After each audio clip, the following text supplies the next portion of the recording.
देखिए सबके जीवन में असफलता आती है, असफलता और परेशानियों को आना is a part of our life. और उसको हम पार करके निकल जाए, ये आर्ट ऑफ आवर लाइफ। तो ऐसा नहीं कि कोई लड़का अगर पढ़ने में कमजोर है या फिर थोड़ा लापरवाही है, लेकिन अगर उसको हमेशा उसको लापरवाही को आदत बना देगा तो फिर कभी कुछ नहीं हो सकती है। आपकी पुरानी आदतें आपको नई मंजिल तक नहीं ले जा सकती हैं। इसलिए इंसान को अगर ठोकर लगता है तो वो उसकी गलती नहीं है, लेकिन अगर दोबारा उसी पत्थर से ठोकर लगता है तो ये केवल और केवल उसी की गलती है। तो उसको सुधारते रहना चाहिए इंसान को, और आखिरी क्षण तक व्यक्ति कुछ ना कुछ सीखता है। तो भगवान हमें अगर कभी तकलीफ देता है ना, तो समझिए कि भगवान हमसे बहुत ज्यादा कुछ उससे अच्छा कराना ले जा रहा है। कोई जानता था बस में टिकट काटने वाला व्यक्ति रजनीकांत बनेगा, वेटर की नौकरी करने वाला अक्षय कुमार बनेगा? कोई नहीं जानता था ना। जिसको खाने को पैसा नहीं था, जिस व्यक्ति को, आज वो अडानी कंपनी का मालिक है। जो साइकिल रिपेयरिंग का काम करता था, कभी पैनासोनिक की कंपनी खड़ा कर दिया। टांगा चलाने वाला आज MDH कंपनी खड़ा कर दिया। तो लोग घबरा जाते हैं, घबराना नहीं चाहिए। धनुष अगर कितना भी अगर पीछे जा रहा है तो मतलब समझिए वो तीर को बहुत आगे ले जाने वाला है।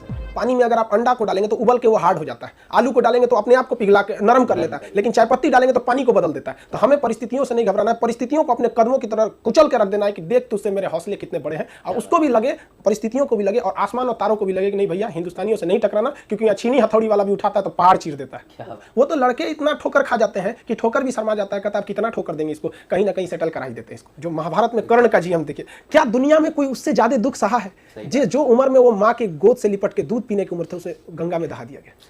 तो सूत पुत्र कहलाता रहा, कवच कुंडल तक उतार लिया गया। मृत सैया पे जब आखिरी वक्त भी लेटा था तो उससे भी भगवान ने सोने की दांत तोड़ के मंगवा लिया। कोई उससे जो बड़ा दुख सहा है? नहीं सह सकता। कर्ण हारा नहीं, हराया गया है। अर्जुन जीते नहीं, जिताए गए। जिस रथ पर तीनों लोग के मालिक बैठे हो, उस रथ को अगर कर्ण अपने बाण से 2 कदम पीछे ढकेल देता है तो उसे आप योद्धा नहीं कहें।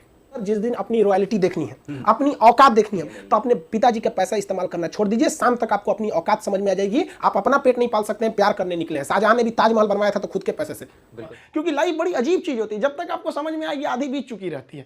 यहाँ लाइफ में क्या होता है, सोचेंगे क्या, बनेंगे क्या, ख्वाहिश कुछ और चीज की रहती है। यही है जिंदगी, सबको इसी के साथ चलना रहता है। लाइफ में कभी इंसान कोई लिफ्ट की तरफ बढ़ जाता है तो उसको काफी खुशी होती है, अरे बाप रे बहुत ऊंचाई पे आ गया। लेकिन जो सीढ़ियों की तरफ बढ़ता है ना, ऊपर जाके उसको एक थकान होती है, लेकिन दिल से एक सुकून भी मिलता है कि मेहनत से बढ़े। तो उसके लिए ऊंचाई बहुत मायने नहीं रखती है। तो जो लोग देखिएगा ना उतराने लगते हैं, अहंकार कर देते हैं, उस सबसे लिफ्ट से बढ़ा है सब वहां पे। तो जीवन में कभी किसी को अहंकार तो करना ही नहीं चाहिए यहाँ पर, और ना ही दूसरे की बुराई करनी चाहिए। दूसरे की बुराई से कोई फायदा नहीं मिलता है। आपस में मिलजुल कर रहना चाहिए। बुझ जाते हैं कभी दिए तेल की कमी से भी, हर बार कसूर हवाओं का नहीं होता है। ये बेचारा छोटा बच्चा को देखिए ना, गुल्लक लगा रहा है यहाँ पे, किस लिए? कि भाई कभी इमरजेंसी में काम आएगा, पढ़ाई लिखाई में काम आएगा। टेंशन नहीं लो बाबू, अभी खान सर हैं, पढ़ने के लिए कभी गुल्लक या खेत नहीं बेचना पड़ेगा आपको।